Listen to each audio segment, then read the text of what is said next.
மகிமைப்படுவதாக. நாம் மிகவும் கடைசி நாட்களிலே இருக்கிறோம்னாலே ஏசப்பா சொல்லுகிறார், இதோ நான் சீக்கிரமாக வருகிறேன் என்று. அவர் வரும்போது சபை ஆயத்தப்பட வேண்டும் என்று பார்க்கிறோம். கர்த்தருக்கு ஸ்தோத்திரம். நம்முடைய தேவன் திருத்துவமாக செயல்படுகிறார் என்று நம்ம ஏற்கனவே நம்ம பார்த்தோம். பழைய ஏற்பாடு காலத்தில, புதிய ஏற்பாடு காலத்திலையும் இயேசு கிறிஸ்து தேவன் மனிதனை உண்டாக்கும் பொழுது நம்முடைய சாயலாக தன்னுடைய ரூபத்தின்படி உண்டாக்குவோமாக. இந்த வானம் பூமியும் உண்டாக்கப்படுகிற அந்த சமயத்தில் நாட்களில் பார்க்கும்போது தேவன் இருந்தார் மனுஷனை உண்டாக்கும் போது. இயேசு கிறிஸ்து எப்படி இருந்தார்? வார்த்தையா இருந்தார். ஆவியானவர் இந்த பூமியில ஜலத்துல அசைவாடி கொண்டிருந்தார். 3 பேர் இருந்தார். அதுக்கப்புறமா தான் இயேசு கிறிஸ்து அந்த வார்த்தையை மாம்சமாகிய இந்த பூமியில மரியாதை வைக்கிற பிறகு இயேசுவா வெளிப்பட்டார். இது கடந்த நாட்கள். இப்பொழுது நாம் பார்க்கும்போது இந்த 3 பேரும் சபைகளிலே இந்த உலகத்திலே எப்படி செயல்படுகிறார்கள் என்று நாம் பார்க்கிறோம். 1 யோவான் 5ஆம் அதிகாரம் 7ஆம் வசனத்திலே பரலோகத்தில் சாட்சியிடுகிறவர் 3. நாம் எல்லாம் பரலோகத்துக்கு போகும்போது அவங்க 3 பேர் நம்மளை குறித்து சாட்சி சொல்வார்கள். 1 யோவான் 5ஆம் அதிகாரம் 7ஆம் வசனம் படிப்போம். பரலோகத்திலே சாட்சியிடுகிறவர்கள் 3 பிதா, வார்த்தை, பரிசுத்த ஆவி என்பவர்களே. இம்மூவரும் ஒன்றாயிருக்கிறார்கள். இம்மூவரும் ஒன்றாயிருக்கிறார்கள். நிறைய பேர் சொல்லுகிறார்கள் திருத்துவம் இல்லை, இயேசு மாத்திரம் தான் இருக்கிறார். சிலர் சொன்னார் அபிஷேகம் இல்லை, ஆவியானவர் இல்லை, தேவன் ஒருவர் என்று சொல்லுகிறார். தேவனும் இருக்கிறார், இயேசு கிறிஸ்துவும் இருக்கிறார், வார்த்தை பரிசுத்த ஆவியானவரும் இருக்கிறார். நம்ம பரலோகத்துக்கு போகும்பொழுது இந்த 3 பேரும் நம்மளை குறித்து சாட்சி சொல்வார்கள். இப்படி இவர்கள் சபைக்கு கரெக்டாக வந்தார்கள், இவர்கள் நேரத்தோடு வருவார்கள், உண்மையாக இருந்தார்கள், ஆவிக்குரியவர்களாக இருந்தார்கள், என்னை பின்பற்றி தேவனை ஆராதனை செய்தார்கள், சாட்சி கொடுப்பார்கள். கர்த்தருக்கு ஸ்தோத்திரம். அப்போ வேதத்திலே பார்க்கிறோம், பரலோகத்தில் நாம் போகும்போது பரலோகத்தில 3 பேர் நம்மளை குறித்து சாட்சி. நம்ம பரலோகத்தில் போய் எப்படியாவது இடத்தை பிடிச்சிக்கலாம், அதெல்லாம் பிடிக்க முடியாது. அதெல்லாம் பரலோகத்துக்கெல்லாம் அப்படியெல்லாம் போக முடியாது.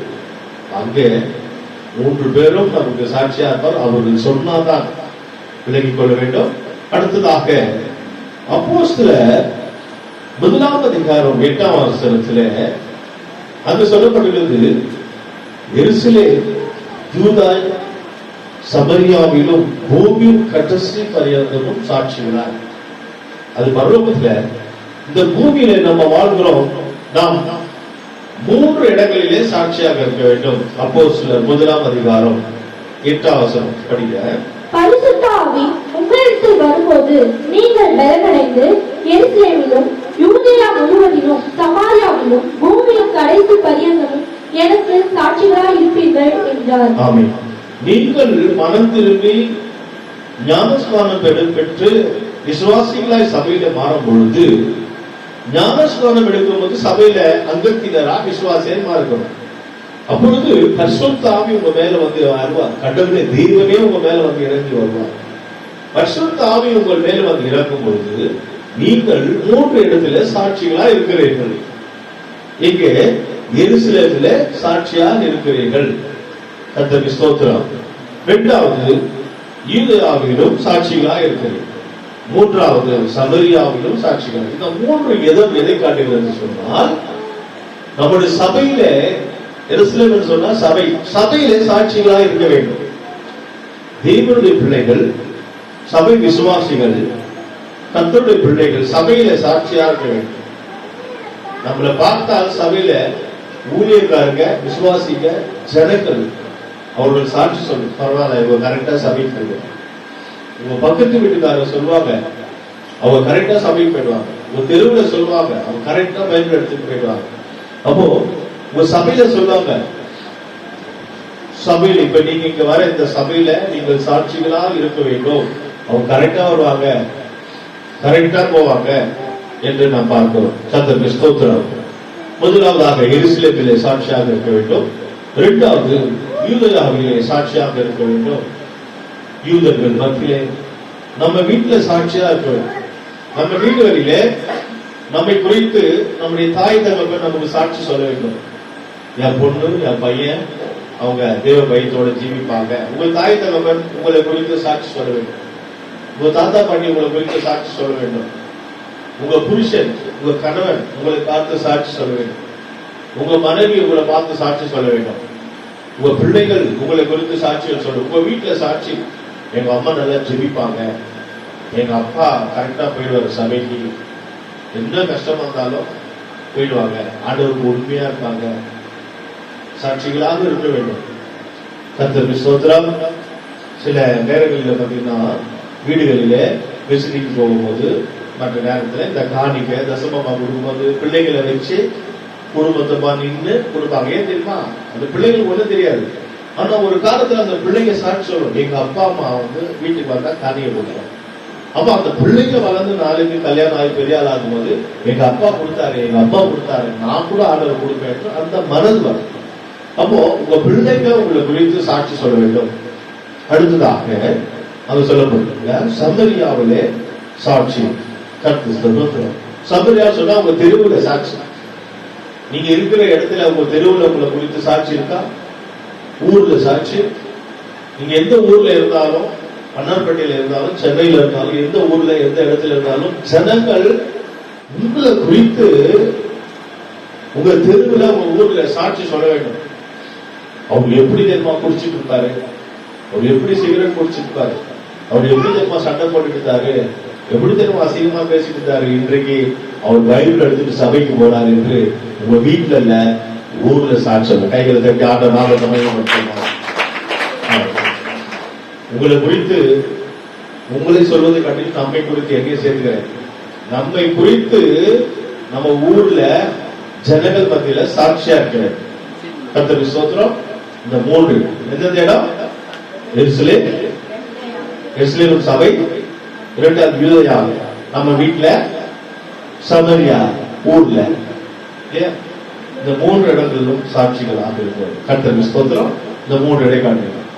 அடுத்தது ஏசப்பா சொல்லுகிறாரு, நான் பிதாவை வேண்டிக் கொள்வேன், அப்பொழுது சத்திய ஆவியாகிய தேற்றவலனை தந்தருவார். யோவான் 14ஆம் அதிகாரம் 16ஆம் வசனத்தில் படிக்கிறோம். யோவான் 14ஆம் அதிகாரம் 16ஆம் வசனம்.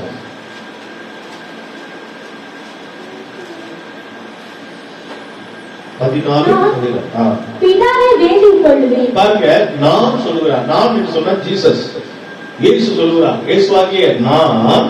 ஓகேங்களா? ஒண்ணு பிதாவை வேண்டிக் கொள்வேன், பிதாவே வேண்டிக் கொள்வேன். ரெண்டு அப்பொழுது என்றைக்கும் உங்களுடனே கூட இருக்கும்படி சத்திய ஆவியாகிய வேறொரு தேற்றரமானே அவர் உங்களுக்கு தந்தருவார். பாருங்க, நான் இயேசு நான் வேண்டிக் கொண்டால் பிதாவை வேண்டிக் கொள்வேன். ரெண்டு பிதா வேண்டிக் கொள்வேன்.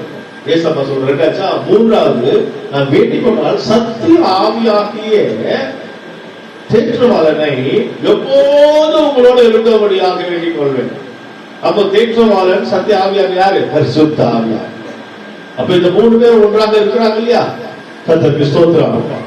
இயேசு வேண்டிக் கொள்வார். அதனாலதான் நம்ம பிதா கிட்ட போகும்போது எப்படி நம்ம வேண்டோம்? கடைசியில இயேசு கிறிஸ்துவின் நாமத்தினால வேண்டிக் கொள்கிறோம் பிதாவே அப்படின்னு சொல்லி நேரம் பிதா கிட்ட போக முடியாது. இயேசு இல்லாமல் பிதா கிட்ட போக முடியாது. இயேசுடைய ஸ்தானத்துலதான் ஊழியக்காரை கர்த்தர் வைத்திருக்கார். ஊழியக்காரங்க இல்லாம நம்ம பரலோகம் போக முடியாது. ஏன்னா ஊழியக்காரங்க தான் சபையை ஆயுதப்படுத்துறோம். நமக்கு தெரிஞ்ச சத்தியங்கள். நகோமி இல்லாமல் ரூத்து போவாஸ் கிட்ட போக முடியாது. போவாஸ் இயேசு கிறிஸ்து, ரூத்து மனவாட்டி சபை, நகோமி ஊழியக்காரங்க. அப்ப இந்த ரூத்து அனுப்புறது யாரு? நகோமி. ஊழியக்காரங்க இல்லாம மனவாட்டி சபை ரூத்து போவாஸ் ஆகிய இயேசு கிறிஸ்துவிடத்துல போகிறோம். ஓகேங்களா? கர்த்தருக்கு ஸ்தோத்திரம். அப்போ நகோமி கைட் பண்ற. அப்ப அது போல பரிசுத்த ஆவியானவர் என்ன பார்க்கும்போது வரும்போது இயேசு கிறிஸ்து சொல்கிறார், நான் வேண்டிக் கொள்வேன் பிதாவை நோக்கி, அப்போது தேற்றவாளனை உங்களுக்கு கொடுப்பார். தேவன் பரிசுத்த ஆவி மூலமாய் உங்களுக்கு ஆசீர்வாதங்களை கொடுப்பார். ஒருவேளை உங்களுக்கு வியாதி பலவீனமா இருக்கு, விடுதலை இல்ல, இயேசுவை வேண்டிக் கொண்டால் பிதாவானவர் எப்படி விடுதலை தருவார் தெரியுமா? பரிசுத்த ஆவியா அன்னைக்கு உங்களுக்கு விடுதலை தருவார். கர்த்தரே ஆவியானவர், ஆவியானவர் எங்கேயோ அங்க விடுதலை. தேவன் வர முடியாது. இஸ்ரவேல் ஜனங்கள் சொல்றாங்க மோசே பார்த்து, மோசே தேவன் எங்களோட பேச வேண்டாம், அவர் அக்கினி பற்றி இருக்கிறவர், தேவன் பேசினால் நாங்கள் செத்து போவோம், நீர் தேவனோட பேசி தேவன் என்ன சொல்கிறாரோ அதை கேட்டு எங்களுக்கு சொல்லும் இல்லையா? அப்ப தேவன் வந்தா நம்ம தாங்க முடியாது. ஆதாமோட முடிஞ்சது, அந்த ஸ்கீம் ஆதாமோட முடிஞ்சது. அப்ப தேவன் அங்க இருக்கிறார், இறங்கி வந்தால் தாங்காது பூமி. அப்போ இயேசு கிறிஸ்து தேவனை நோக்கி ஜெபிக்கும் போது ஆவியானவரை அனுப்புகிறார், சப்போர்ட் நமக்கு டெலிவரி போது. பிசாசிலிருந்து விடுதலை தரும்படியாய், வியாதியிலிருந்து விடுதலை தரும்படியாய், கஷ்டத்திலிருந்து விடுதலை தரும்படியாய் பரிசுத்த ஆவியானவர் நம்முடைய மத்தியில் அசைவாடி நம்மளை தொட்டு சுகமாக்கி விடுதலை கொடுக்கிறார். அதுதான் கர்த்தரே ஆவியானவர், ஆவியானவர் எங்கேயோ அங்க விடுதலை. அல்லேலூயா, கர்த்தருக்கு ஸ்தோத்திரம். அடுத்ததாக இங்க நாம் படிக்கிறோம் அப்போஸ்தலர் 2ஆம் அதிகாரம் 33ஆம் வசனத்துல திருத்துவத்தை குறித்து படிக்கும் போது, அப்போஸ்தலர் 2ஆம் அதிகாரம் 3ஆம் வசனத்துல அவர் இயேசு சொல்கிறார், தேவனுடைய வலது கரத்தில் உயர்த்தப்பட்டு, அங்கு பேதுரு பிரசங்கம் பண்ணுகிறார், இயேசுவை பார்த்து அவர் சொல்கிறாரு, இயேசு தேவனுடைய வலது கரத்தில் உயர்த்தப்பட்டிருக்கிறார், பிதா அவருடைய வாக்குத்தத்தத்தின்படி பரிசுத்த ஆவியை பெற்றுக் கொள்ளுங்கள். அப்போஸ்தலர் 2ஆம் அதிகாரம் 33ஆம் வசனம் படிப்போம். அவர் தேவனுடைய வலது கரத்தினாலே உயர்த்தப்பட்டு பிதா அருளின வாக்குத்தத்தத்தின்படி பரிசுத்த ஆவியை பெற்று நீங்கள் இப்பொழுது காண்கிறதும் கேட்கிறதும் ஆகிய இதை பொழித்தருளினார். கர்த்தருக்கு ஸ்தோத்திரம். யாருக்கு பிரசங்கம் பண்ணுகிறார்? 3000 பேர் ஞானஸ்நானம் எடுத்தார்களே ஒரே நாளில். இந்த பிரசங்கத்தை கேட்டு ஜனங்கள் பண்டிகையை கூடினார்கள். 3000 பேர் ஒரே நாளில் ஞானஸ்நானம் எடுத்தார். சில நேரத்தில் ஞானஸ்நானம் எடுக்கும் போது நம்ம பொதுவாக சொல்லலாம், சிலர் எங்க அப்பா கிட்ட கேட்கணும், எங்க அம்மா கிட்ட கேட்கணும், புருஷன் கிட்ட கேட்கணும், மனைவி கிட்ட கேட்கணும், பிள்ளைங்க கிட்ட கேட்கணும், அவங்க கேட்கணும், இங்கே கேட்கணும் சொல்லுவாங்க. இவங்களை யாருக்கிட்ட கேட்டாங்க? 3000 பேர் திருவிழாவுக்கு வந்தாங்க.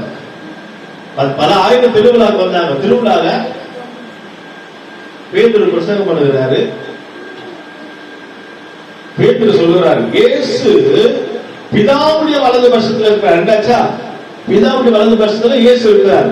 2 அவர் பரிசுத்த ஆவியை உங்களுக்கு அனுப்ப நீங்கள் பெற்று பரிசுத்த ஆவி பெற்றுக்கொள். 3 இந்த பிரசங்கத்தை பண்ணும்போது, பேதுரு பண்ணும்போது 3000 பேர் ஒரே நேரத்தில் ஞானஸ்நானம் எடுத்தார். ஒரே நாளில். கர்த்தருக்கு ஸ்தோத்திரம். அருமையானவர்களே, நாளைக்கு வருவார நாள் ஏசப்பா ஞானஸ்நானம் எடுக்காம நான் பரலோகத்துக்கு போக முடியும்.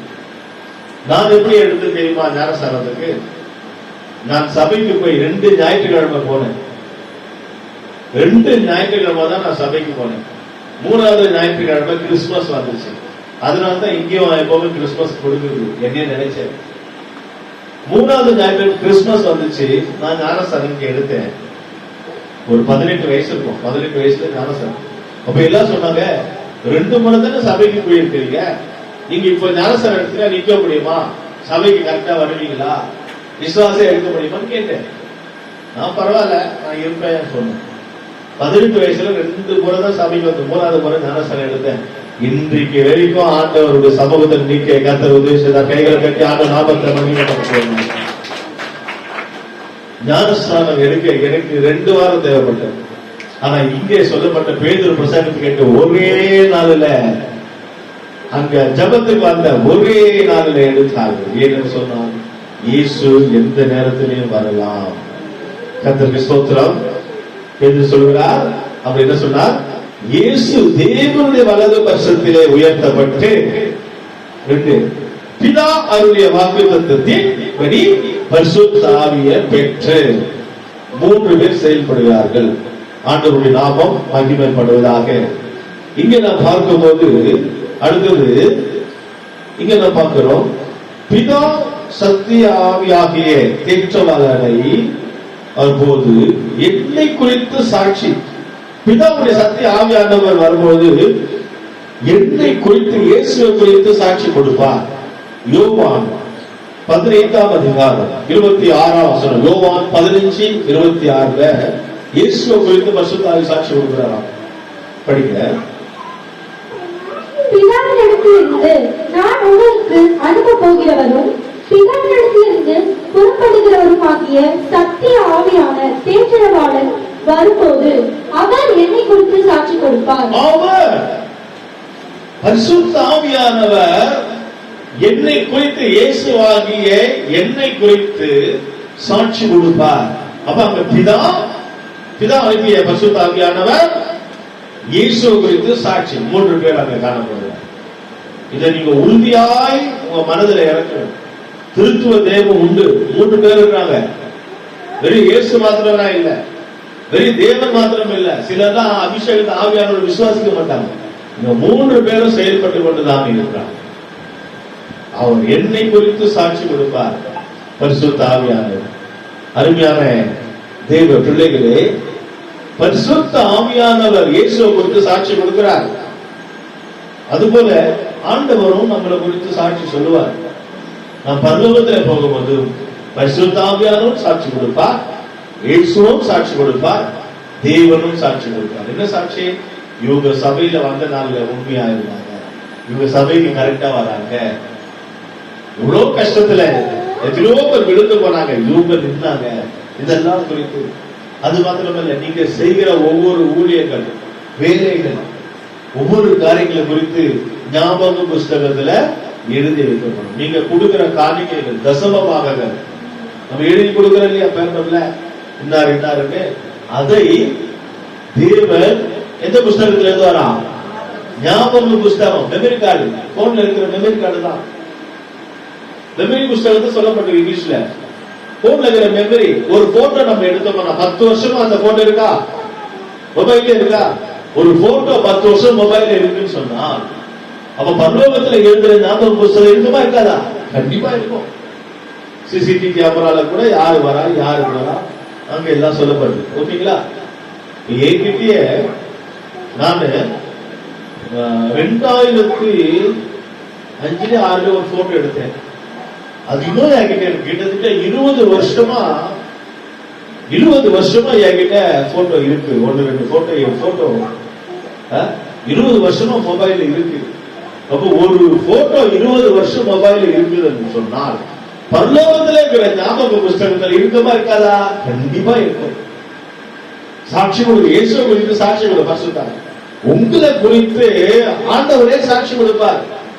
ஒருவேளை உங்களுக்கு கஷ்டம் வரப்போகுது, ஏசப்பா அவங்க தாய் சொல்லுவார், என் பிள்ளைங்க சபைக்கு வரல, கஷ்டமாயிடுச்சு, பிரச்சனை ஆயிடுச்சு, தேவன் கோவப்படுவார் இல்லையா, அடிக்கணும்னு.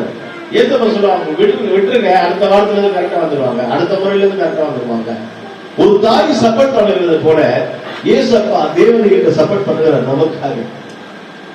தேவனுக்கும் மனுஷனுக்கும் மத்தியஸ்தர் இயேசு கிறிஸ்து அவர் சப்போர்ட் பண்ணி கொண்டிருக்கிறார். அந்த ஊழியத்தை இப்பொழுது இருக்கிற அப்போஸ்தல ஊழியக்காரர்கள் கொடுத்தார். முழு நேர ஊழியம் செய்யற பொழுதுதான் இந்த ஊழியம் கிடைக்கும்.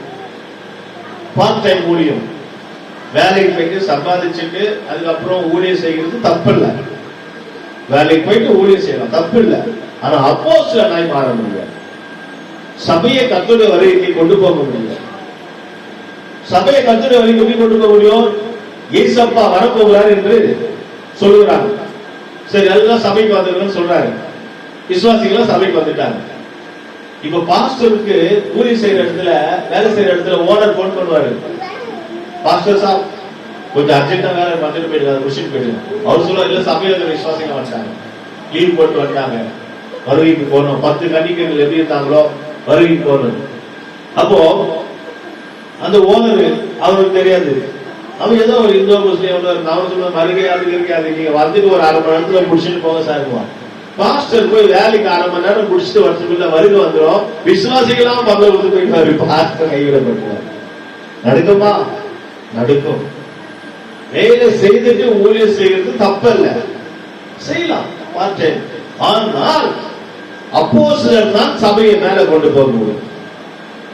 அதான் 10 கன்னிகைகள். 5 கன்னிகைகள் அங்க ஆயில் அபிஷேகம், அங்க எண்ணெய் இல்ல, கைவிடப்பட்டார். 5 கன்னிகைகள், 5 ஸ்திரீகள் எண்ணெய் இருந்து அவர்கள் எடுத்துக் கொள்ளப்பட்டார்கள்.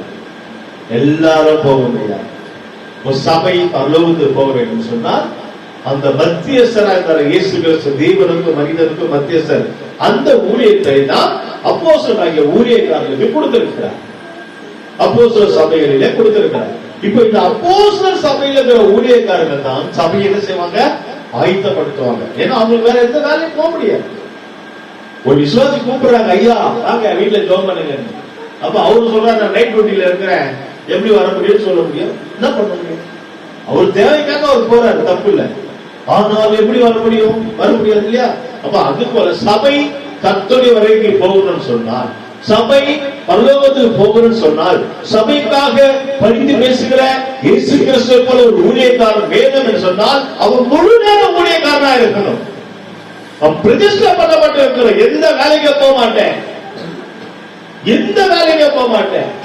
சில ஊழியக்காரங்க, நான் வெள்ளை ட்ரெஸ் தான் போடுவேன், நான் வெள்ளை சப்பாரி தான் போடுவேன், நான் வெள்ளை கோட்டு தான் போடுவேன் அப்படின்னு தீர்மானிப்பாங்க. பிரதிஷ்டை பண்ண வெள்ளை ட்ரெஸ் தான் போடுவேன். அது ஒரு பிரதிஷ்டம் கிடையாது. ஒருவேளை நீ அமெரிக்கா போன வெள்ளை போட்டு போக முடியுமா? அமெரிக்காவில் வெள்ளை போட்டு போக முடியாதுல்ல, இங்க போட்டு இருக்கலாம். நீ என்னென்ன பிரதிஷ்டை பண்ணணும்? உன் குடும்பத்தை பண்ணணும் பிரதிஷ்டை, உன் வாழ்க்கையை பண்ணணும், பிள்ளைங்களை பண்ணணும். எது இருந்தாலும் 24 மணி நேரம் நான் இயேசுக்காக முழு நேரமும் பிரதிஷ்டை பண்ணி ஊழியக்காரனா இருப்பேன்.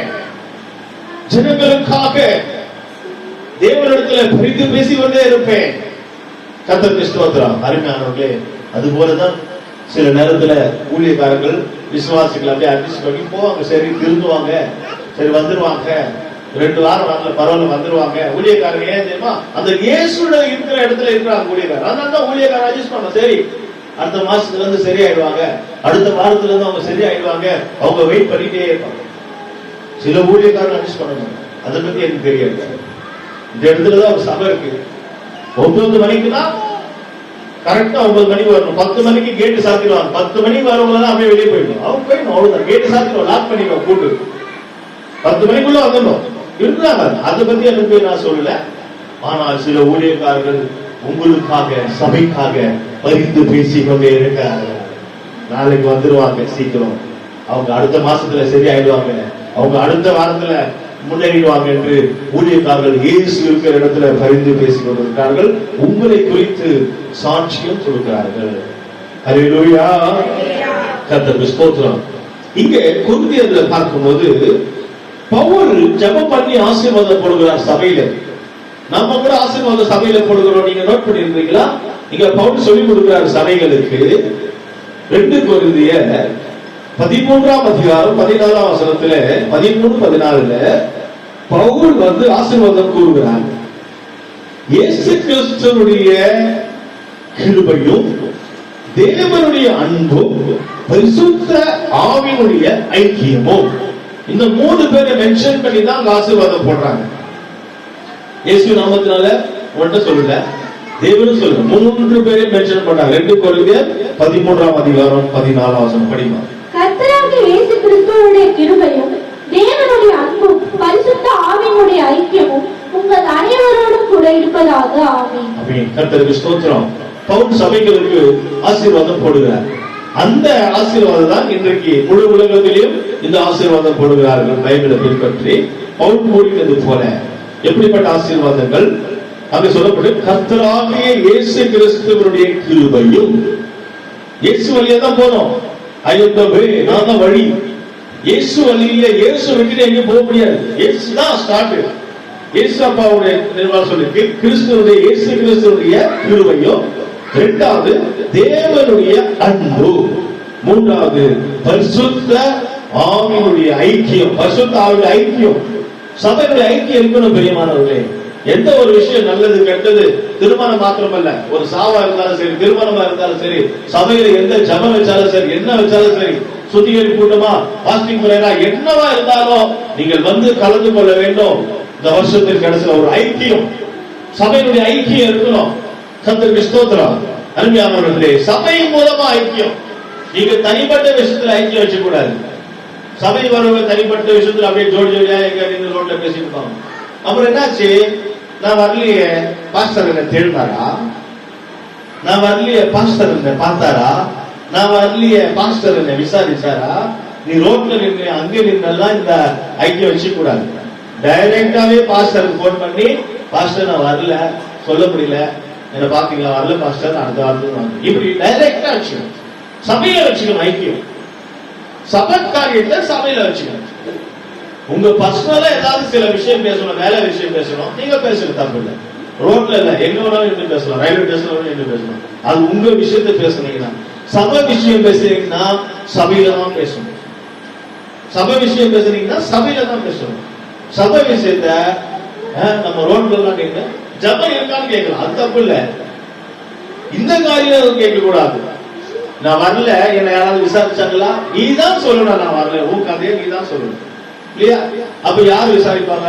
அவங்க பார்க்கறதுக்கே நேரம் இல்லை. ஓகேங்களா? இதை நம்ம கவனிக்கணும். இயேசு கிறிஸ்துவாகிய கிருபையும் தேவனுடைய அன்பும் பரிசுத்த ஆவியான ஐக்கிய சபையில் எப்போதும் ஒரு ஐக்கியம் இருக்கணும். சபை விசுவாசிகளுக்கு கர்த்தருக்கு ஸ்தோத்திரம்.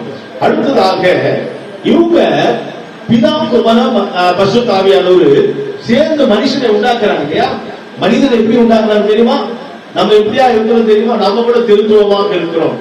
அங்க நம்ம வேதத்தில் படிக்கும் போது 1 தெசலோனிக்கேயர் 5ஆம் அதிகாரம் 23ஆம் வசனத்துல மனுஷனை உண்டாக்கும் போது ஆவி, ஆத்துமா, சரீரம் முழுமையாய் உண்டாக்கி அவன் ஒரு மனுஷனை உண்டாக்குறார். 1 தெசலோனிக்கேயர் 5:23 படிங்க.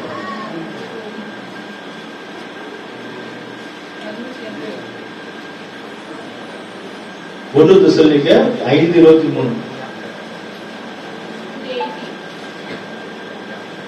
புதிய ஏற்பாடு.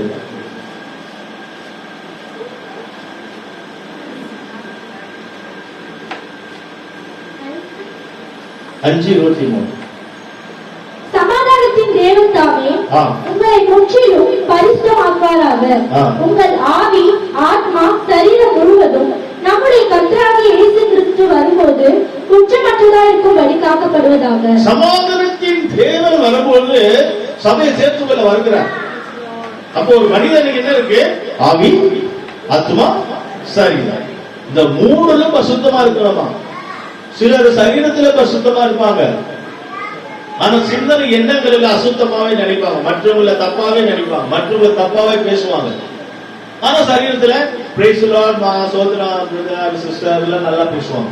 ஆனா அவங்க சிந்தனை கெட்ட சிந்தனை, அவங்க எண்ணங்கள் கெட்ட எண்ணம், அவங்க யோசனை என்ன யோசிக்கிறாங்க.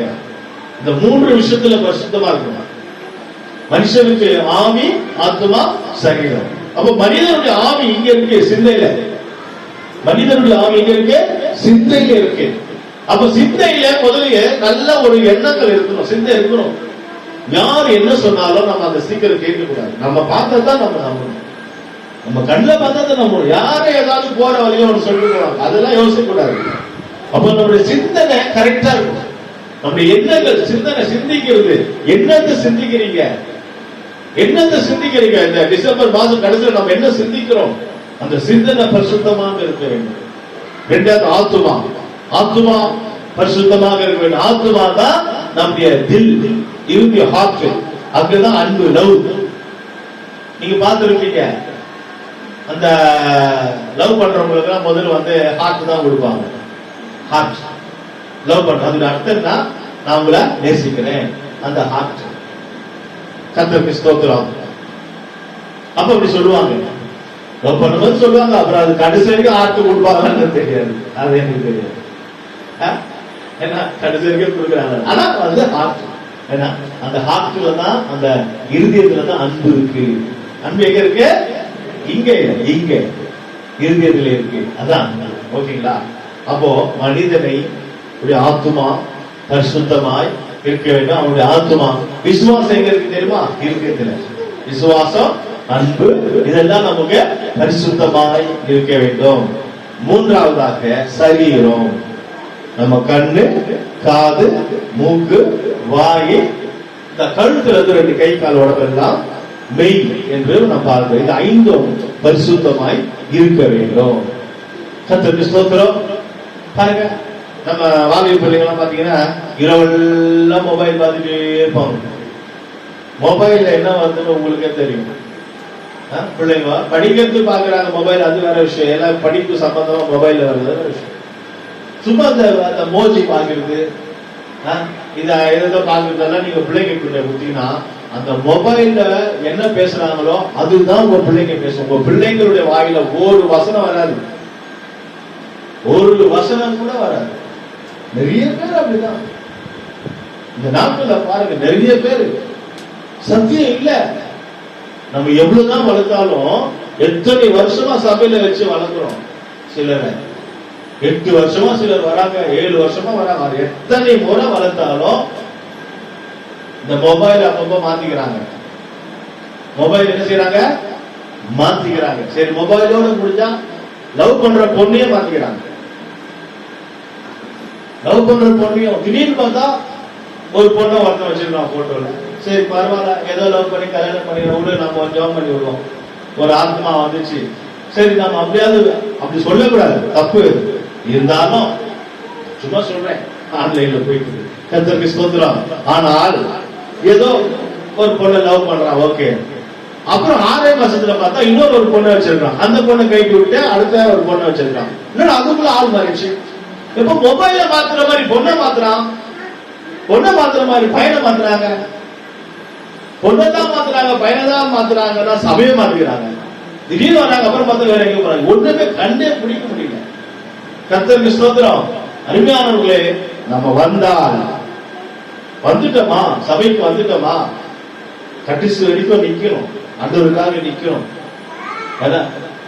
ஒருத்தர் சொன்னாரு, இந்த ராணியம்மா வீட்டுக்காரருக்கு இந்த படி பார்க்கும்போது நான் இங்க நின்று சொல்றாரு பைக்ல, நான் சாகுற வரைக்கும் நான் இங்கதான் வந்து இங்கதான் சாவேன். சரி போதும் சாட்சி கொடு, நான் ஏதோ சொல்றேன், வயசான காலத்துல சொல்றாரு.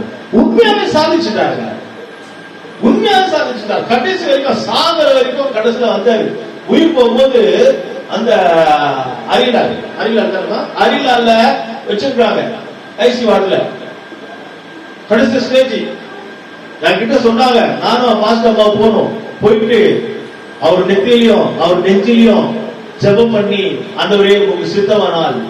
சிஸ்டர் சொன்னாங்க, பாஸ்டர் சொன்னாங்க, ஐயாவுடைய காது மடிகிச்சு கடைசி நேரம் ஆயிடுச்சுனாங்க. அந்த நேரத்துல ஜெபம் பண்ணி அவர் நாங்க ஆண்டவர் கையில ஒப்பு கொடுத்தோம். அவர் கர்த்தருக்குள் நித்திரை இருந்தார். இப்படி சொல்ல முடியுமா நம்ம எல்லாருக்கும்? நான் கூட அப்படி ஆகணும். கர்த்தருடைய வீட்டுல எத்தனையோ ஊழியக்காரங்க ஊழியர் செய்யறாங்க, சபை பண்றாங்க, அதை பண்ண. அப்புறம் பார்த்தா இந்த டுபாகூர் வேலைலாம் பண்ணி எங்கேயோ போய் மாட்டிக்கிறாங்க, என்னவோ பிரச்சனை பண்ணி கடைசியில சாட்சி கேட்டப்போ ஒரு விசுவாசி வயசான காலத்துல அப்படி நின்னாரு. அது நான் அப்படி நிக்கணும்னு நினைக்கிறேன். கர்த்தருக்காக நான் சாகணும், கர்த்தருடைய வீட்டிலே சாகணும், சபை மத்தியில சாகணும். என் உயிர் போறோம் சபை மத்தியில, உங்க மத்தியில. கர்த்தருக்கு ஸ்தோத்திரம். என்னைக்கா இருந்தாலும் நம்ம சாகதானே போறோம். நீங்களும் நானும் சாகதானே போறோம். என்னைக்கா இருந்தாலும் ஒரு 20 வருஷம் 30 வருஷம் என்னைக்கா இருந்தாலும் நம்ம சாகதானே போறோம். அன்றைக்கு சபைக்கு முன்னாடி, தெய்வ ஊழியர்களுக்கு முன்னாடி, கர்த்தருடைய சமூகத்துல முன்னாடி நம்முடைய உயிர் போகலாம். ஹல்லேலூயா. அவர் சொன்ன வார்த்தை கடைசி வரைக்கும். இந்த மாதிரி நிறைய பேர் பாத்தீங்கன்னா ஏதோ ஒரு சூழ்நிலை சபை போற, அது வேற விஷயம். திடீர்னு இங்க ஒரு 3 மாசம் போறாங்க, அப்புறம் பார்த்தா அங்க ஒரு 6 மாசம், அங்க பார்த்தா 1 வருஷம், அங்க போனா எங்க போனாலும் மாறி மாறி. இந்த கல்யாண வீடு அப்பெல்லாம் வந்து சாப்பாடு செய்வாங்க தெருவுல. அந்த பாத்திரம் இருக்கும், வாடகை விடுற பாத்திரம், அலுமினிய கைசாங்க கரெக்டாங்க, அதெல்லாம் சொட்ட சொட்டியா இருக்கும். பாத்துருக்கீங்களா? ஒவ்வொரு இடத்துக்கு வாடகைக்கு போகும், எல்லாம் சாப்பாடுலாம் செய்து அது வந்து நம்ம வீட்டு கடைக்கு வந்துடும். அது சொட்ட சொட்டியா இருக்கும். வீட்டுல இருக்கிற பாத்திரம் சொட்ட சொட்டியா இருக்காது, கடை பாத்திரம் சொட்ட சொட்டியா இருக்கு. ஏன்னா ஒரு இடத்துல இல்லாது, அது ரவுண்டிங்லயே இருக்கு, அது சொட்ட சொட்டியா இருக்கு. அது போல ஒரு முறை நம்ம சபைக்கு வந்து தீர்மானிச்சால் செத்தாலும் ஆண்டவருக்காக, ஊழியக்காரங்க நம்மள திட்டாலும் சரி, கண்டிச்சாலும் சரி, அன்பா இருந்தாலும், நம்ம வீட்டுல டீ குடிச்சாலும் குடிக்காவிட்டாலும் கர்த்தருக்காக நிற்போம். அதுதான். மொபைல் மாத்தலாம், கீழே விழுந்தா மொபைல் மாத்திக்கலாம், மொபைல் இருக்கிற பொண்ணையும் மாத்திக்கிறோம். கல்யாணம் பண்றதுக்கு முன்னாடியே 2 பொண்ணு 3 பொண்ணு ஆயிடுது. எப்படி? தப்பு இல்லையா? அதெல்லாம் தப்பு இல்லையா? சபைக்கு வந்தவங்க, ஞானஸ்தானம் எடுத்தவங்க, திருவிழா எடுக்கிறவங்க இந்த மாதிரி பண்ணலாமா? கர்த்தருக்கு ஸ்தோத்திரம். இந்த ஆன்லைன்ல யார் இந்த உலகத்துல எங்க பார்த்தாலும் இதுதான் சத்தியம். தப்பு தான். நீ ஒரு பொண்ணுக்கு வாக்கு கொடுத்தீங்கன்னா நீ கடைசிக்கு அவளை காப்பாத்து. ஒரு பையனுக்கு வாக்கு கொடுத்தா நீ காப்பாத்து. அதுதான் சத்தியம், அதுதான் கிறிஸ்துவ கல்யாணம். ரெண்டு பேரும் கையை பிடிச்சு, மனைவி கையை பிடிச்சு, புருஷனுடைய கையை பிடிச்சு கடைசி வரைக்கும் கஷ்டத்திலேயே, இன்பத்திலே, துன்பத்திலே, மரணத்திலே எது வந்தாலும் உனக்கு பிரிய மாட்டேன், பிரியாம மாட்டேன்னு சொல்றதுதான் திருமணம். இரு மனமும் ஒரு மனம் திருமணம், அதான் கிறிஸ்துவ திருமணம். கர்த்தருக்கு ஸ்தோத்திரம். அருமையானவர்களே, இது போல நம்ம நிறைய காரியங்கள், நிறைய பேர் இந்த சத்தியத்துல நிக்கிறது இல்லை. அவங்க என்ன செய்யறாங்க, ஏதோ நிக்கிறாங்க, சரீரம் பரிசுத்தமாக, சரீரம் பரிசுத்தமா ஒப்பு கொடுக்கிறது இல்லை. அந்த மாதிரி நம்ம செய்கிறார்கள். ஒருவேளை இந்த சத்தியத்தை கேட்கிற எந்த ஆந்திராவா இருக்கட்டும், கேரளாவா இருக்கட்டும், தமிழ்நாடு, ஹிந்திக்காரங்க யாராக இருக்கட்டும், எதுவா இருந்தாலும் யார் கேட்டாலும் நீங்க உங்க மனைவிக்காக, நீங்க லவ் பண்ற பொண்ணுக்காக, பையனுக்காக வாக்கு கொடுத்தீங்கன்னா கடைசி அது உண்மையா இருங்க. அப்பப்ப மாத்திக்காதீங்க. மாத்தினீங்கன்னா அப்பப்ப மாத்திட்டே இருந்தா என்ன ஆகும்? ஒரு பொண்ணை 3 மாசத்துக்கு ஒரு பொண்ணு நம்ம மாத்திட்டே இருந்தா என்ன ஆகும்? அது லவ் இல்ல, அது பேர் என்ன? விபச்சாரம். விபச்சாரம் பண்றவங்க எங்க இருப்பாங்க? அக்கினி கடல்ல இருப்பாங்க. விபச்சாரம் பண்றவங்க எங்க இருப்பாங்க? அக்கினி கடல்ல இருப்பாங்க. இதை நம்ம கவனமாக வைத்துக் கொள்ள வேண்டும். கர்த்தருக்கு ஸ்தோத்திரம். அப்போ ஆவி, ஆத்துமா, சரீரம் 3 விதமாய் மனுஷனை உண்டாக்கினார். சரி, இப்ப பரலோகத்துல கூட தேவன் திருத்துவமா உண்டாக. பரலோகத்துல 3 வானம் இருக்கு. முதல் வானம், 2ஆம் வானம், 3ஆம் வானம். அப்படி இப்போ இங்க 3 வானம் இருக்கிறது. முதலாம் வானம் தான் புதிய பூமி. நேரமாகிறபடினாலும் நான் வசனம் சொல்லல, எழுதிக்கோங்க. முதலாம் வானம் புதிய பூமி, 2ஆம் வானம் புதிய வானம், 3ஆம் வானம் புதிய எருசலேம். அதோட இருக்கிற கேபிட்டல் சிட்டி தான் சீயோன். இந்த இடத்துக்கு யார் யாரு எங்க போவாங்க? புதிய பூமிக்கு யார் போவாங்க? புதிய வானத்துக்கு யார் போவாங்க? புதிய எருசலேம் சீயோன் 3ஆவது வானத்துக்கு யார் போவாங்க? முதலாம் வானத்துக்கு யார் போவாங்க? 2ஆவது வானம் யார் போவாங்க? 3ஆவது வானம் யார் போவாங்க? வருகிற நாட்களிலே நான் உங்களுக்கு சொல்லிக் கொடுக்கிறேன். இப்ப எனக்கு நேரம் இல்லை. கர்த்தருக்கு ஸ்தோத்திரம். பரலோகம் திருத்துவமாக இருக்கிறது. முதலாம் வானம், 2ஆம் வானம், 3ஆம் வானம். ஓகேங்களா? 3 வானம் பரலோகத்துல இருக்கு. சரி, பரலோகத்துல திருத்துவம் இருக்கு, நரகத்துல இருக்கா? நரகத்திலே 3 நரகம் இருக்கு. நான் உங்களுக்கு சொல்லுகிறேன். ஃபர்ஸ்ட் அக்கினி கடல். இந்த அக்கினி கடல்ல தான் பொய்க்காரங்க, விபச்சாரம் பண்றாங்க, இதெல்லாம் அக்கினி சூரிய மந்திரம் செய்யறதுல இந்த அக்கினி கடல் போவாங்க. ஓகேங்களா? அதே நரகத்துல இன்னொரு நரகம் புறமான இருள். இந்த பொருளால் இருந்தா விசுவாசிங்க, ஊழியக்காரர்கள், பின்மாற்றக்காரர்கள், ஆண்டவரை விட்டு விலகி போறீங்க, சபைக்கு வராதவங்க எல்லாம் இந்த புறமான இருளுக்கு வந்துருவாங்க. 3ஆவதாக பாதாளம். இங்கதான் வருஷம் இருக்கும், அவன் அடைந்து வைப்பாங்க. பாதாளம் 3 இடம். நரகத்துல 3 இடம் இருக்கு. ஒன்னு அக்கினி கடல், 2வது புறமான இருள், 3வது பாதாளம். இதெல்லாம் வருகிற நாட்கள்ல யார் அதை எங்க போவாங்கன்னா அவங்க சொல்லிக் கொடுக்கும். ஓகேங்களா? கர்த்தருக்கு ஸ்தோத்திரம். அதே போல தேவன் இயேசு பரிசுத்த ஆவியானவர் திருத்துவம் தேவனா இருக்கிறது போல பிசாசும் திருத்துவமா செயல்படுகிறான். எப்படி? ஒளிய தூதன், மரண தூதன், பாதாள தூதன். ஒளிய தூதன் வேஷம் போடுவான் கிறிஸ்துவங்களை போல. எப்பா பார்த்தாலும் சபைக்கு போறிய, சும்மா ஒரு நாள் வா, நம்ம போனோம், கல்யாணம் இருக்குல்ல, பங்கன் இருக்குல்ல, நான் கூட தான் சபைக்கு போறவங்க, நான் இல்லையா? அப்படி ஒளிய தூதன், ஒளிய தூதன் அப்படியே வேஷம் போடுவான். நான் கூட தான் பைபிள் படிக்கிறேன், நான் கூட தான் ஜெபம் பண்றேன், நான் இல்லையா? சும்மாவே ஓடுறேன். இப்படி வேஷத்தை போடுகிறவன் தான் ஒளிய தூதன். யாரு? பிசாசு. 2வது மரண தூதன். மரண தூதன் அவங்களை அப்படியே கொண்டு போய் பாவம் செய்து வச்சு, எப்ப சுகர் வா, எப்ப ஹார்ட் பிரச்சனை, பிபி பரவாயில்ல, அதெல்லாம் ஒண்ணு இல்லை, நான் கூட தான் குடிக்கிறேன், எனக்கு கூட தான் ஆன்ஜியோ பண்ணிருக்கு, ஹார்ட் பிரச்சனை, நான் குடிக்கல, குடி, நீ குடி, நீ அதை பண்ணி, நீ என்ன பண்ணி நம்மள பழக வச்சு மரண தூதன் மரணத்துக்கு கொண்டு போயிடுவான். சாகர நிலவரத்துல போயிடுவாங்க. மரண தூதன் செத்த பிற்பாடு பாதாளத்துல வருவான். பாதாளத்துல வெல்கம் பண்ணுவா, நான் தனியா தான் இருக்கிறேன் இங்க, நீ எல்லாம் வருவேன்னு எதிர்பார்த்த, வா என் கூட. நிறைய பேர் பாருங்க, தனியா ஜெயிலுக்கு போக மாட்டான், பயந்துக்கு கூட 4 பேரை கூட்டு போய் வெட்டி கொலை செய்துட்டு 4-5 பேர் ஒன்னா சேர்ந்து போவானுங்க. பாத்தீங்களா? அந்த மாதிரி தனியா இருக்கிறது பயம். அது போல பாதாளத்துல மனுஷன் தனியா இருக்கிறான், நீயே வந்துரு நம்மள கூப்பிடுவான். அப்ப 3 பேர் இருக்கிறாங்க, பிசாசுலியம், ஒளி தூதன், மரண தூதன், பாதாளம். கர்த்தருக்கு ஸ்தோத்திரம். அது போலதான் கள்ள தீர்க்கதரிசி. எப்படி தீர்க்கதரிசி சொல்றாங்க? கள்ள தீர்க்கதரிசி 3. கள்ள தீர்க்கதரிசி. இயேசு வந்த பிற்பாடு உபத்திர காலத்துல இருக்கும். கள்ள தீர்க்கதரிசி எல்லாரையும் ஏமாத்துவான், தீர்க்க தரிசனம் சொல்லி. ரெண்டாவது மிருகம். சமுத்திரத்திலிருந்து ஒரு மிருகம் வரும். இதெல்லாம் சத்தியங்கள் சொல்ல நேரம் இல்லை. சமுத்திரத்திலிருந்து ஒரு மிருகம். மிருகம் என்று சொன்னால் கவர்மெண்ட். கள்ள தீர்க்கதரிசி என்று சொன்னால், அந்த ஆடு சொன்னால் மத தலைவன். மத தலைவன் வருவான், எல்லாரையும் ஏமாத்துவான். நிறைய பேர் இப்ப பாத்தீங்களா, பாஸ்டர் பாஸ்டர் சொல்லுவாங்க. அப்புறம் பார்த்தா நிறைய தாடி மீச முடியெல்லாம் வச்சுக்கிட்டு ஷூ எல்லாம் போட்டுக்கிட்டு ஸ்டேஜ்லயே டான்ஸ் ஆடிட்டு இருப்பாங்க. எல்லாரையும் ஆடி எல்லாரும் கெட்டு விடுவாங்க. பாஸ்டர் சொல்லி, ஊழியக்காரர்கள் சொல்லி எல்லாரும் கெடுத்து விடுவாங்க. பாஸ்டர் மணி எல்லாம் முடி வச்சுப்பாங்க, பாஸ்டர் மணி எல்லாம் தாடி வச்சிருப்பாங்க, பாஸ்டர் மணி எல்லாம் ஷூ போட்டுக்கிட்டே சபையில ஆடுவாங்க. சில பாஸ்டர் தான் பண்ணுவாங்க. இவங்க எல்லாம் கள்ள தீர்க்கதரிசி. மத போர்வையை போட்டுக்கொண்டு ஜனங்களை கெடுத்துருவாங்க. ரெண்டாவது மிருகம்.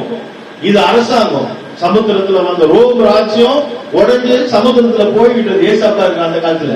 அது மீண்டும் உபத்திர காலத்துல எழுப்பி வரும். மூன்றாவது வலு சர்வம். பரலோகத்திலிருந்து வலு சர்வத்தை பூமியில தருவார்கள். இது உபத்திர காலத்துல வரும். இந்த மூன்று மிருகம், ஒண்ணு வெள்ளாடு ஆடு தீர்க்கதரிசி கள்ள தீர்க்கதரிசி, இரண்டாவது மிருகம் அரசாங்கம், மூன்றாவது வலு சர்வம் பிசாசு. இந்த மூன்று பேரும் செயல்படுவாங்க.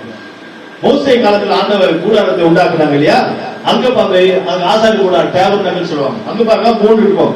வெளி பிரகாரம், பரிசுத்த ஸ்தலம், மகா பரிசுத்த ஸ்தலம். நீங்க எந்த கோவிலுக்கு போனாலும் அங்க இருக்கும். கோவில்ல இந்து கோவிலுக்குள்ள நம்ம போன அவசியம் இல்ல. யோசிச்சு பாருங்க, நம்ம எல்லாம் போயிருக்கோம். வெளி பிரகாரம் சொல்லுவாங்க. வெளியே ரவுண்ட் அடி பார்த்தீங்கன்னா கோயிலை சுத்தி வருவாங்க. அதான் வெளி பிரகாரம். பரிசுத்த ஸ்தலத்தை தான் அந்த பூஜாரி மணி ஆடிட்டு இருப்பாரு. எல்லாருக்கும் திருநர் குங்குமம் கொடுத்துட்டு காசு வாங்கிட்டு இருப்பாரு. பரிசுத்த ஸ்தலம் அங்க நின்று போயிடுவாங்க. மகா பரிசுத்த ஸ்தலம் எங்க இருக்கு தெரியுமா? சாமி உள்ள இருக்கமே, அங்க சாமி வச்சிருப்பாங்களா, அங்க யாரும் போக கூடாது. சாமியார் கூட போக கூடாது, பூஜாரி கூட போக கூடாது. அது மகா பரிசுத்த ஸ்தலம். இதெல்லாம் எதை பார்த்து? எல்லாம் பைபிள்ல சொல்லப்பட்டிருக்கு. வெளி பிரகாரம் அங்கதான் பலி செலுத்துகிறது. இயேசு கிறிஸ்து போல அங்க கல்வாரி பலி செலுத்துகிறது. ஆடு மாடு பலி செலுத்துவாங்க அங்க வெளி பிரகாரம். அப்புறம் பரிசுத்த ஸ்தலம். இந்த பரிசுத்த ஸ்தலத்துல தான் அங்க பனிமுட்டுகள், அங்க குத்துவிளக்கு, வெண்கல தொட்டி, மேஜை, இதெல்லாம் பரிசுத்த ஸ்தலம் இருக்கிறது. மகா பரிசுத்த ஸ்தலத்துல தான் கேருபீன்கள் இருக்கிறது. பொன் பாத்திரம், தெய்வனுடைய பாத்திரங்கள், பிரமாணம், 10 கட்டளை, 10 commandments சொல்றாங்க. இந்த பிரமாணம் இதெல்லாம் மகா பரிசுத்த ஸ்தலத்தில் இருக்கிறது. கர்த்தருக்கு ஸ்தோத்திரம். பாருங்க, 3 விதமா இருக்கிறது. அப்போ இதுலயே நம்ம விளங்கி கொள்ளலாம். பாருங்க, இந்த சபையில நீங்க வெளியே இருக்கிறீங்க, ஒரு பக்கம் பார்த்து வெளி பிரகாரம், உள்ள ஒரு பார்த்து இருக்கு, இது பரிசுத்த ஸ்தலம். ஊழியக்காரங்க ஒரு இடத்துல இருக்கிறாங்க, இது தனியா, இது மகா பரிசுத்த ஸ்தலம். அப்போ 3 இடம் இருக்கு. அவுட்டர் பிளேஸ் வெளியே, ஹோலி பிளேஸ் பரிசுத்த ஸ்தலம், மோஸ்ட் ஹோலி பிளேஸ். அப்போ மகா பரிசுத்த ஸ்தலம். அப்ப அந்த ஊழியக்காரங்க இருக்கிற இடத்துல, தேவன் இருக்கிற இடத்துல உட்கார முடியாது இல்லையா? ஊழியம் செய்யறது தான் உட்காரணும். அப்போ பரிசுத்த ஸ்தலம் அங்க. கோவில்களையும் அங்க இருக்கும். வெளி பிரகாரம், பூஜாரி இருக்கிற இடம் பரிசுத்த ஸ்தலம், மகா பரிசுத்த ஸ்தலம். இது 3. இப்போ இப்படி மூன்றாய் செயல்படுகிறது. நேரம் ஆகிறபடினாலே நம்ம இந்த கூட்டத்தை எப்படி இருக்கிறோம்.